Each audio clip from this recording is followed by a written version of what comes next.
ஏழேலே கிராமத்து குடிசையிலே கொஞ்ச காலம் தங்கி பாருலே கூரையின் ஓட்டை வீரி செல்வழி நட்சத்திரம் எண்டி பாருலே கூவும் செல்போனின் நச்சரிப்பை அணைத்து கொஞ்சம் செல்வண்ணின் உச்சரிப்பை கேட்போ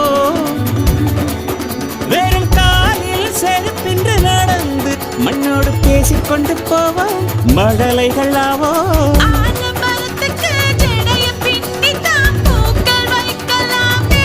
உரோரம் ஐயனாரிடம் கத்தி வாங்கித்தான் பென்சில் சீவலாமே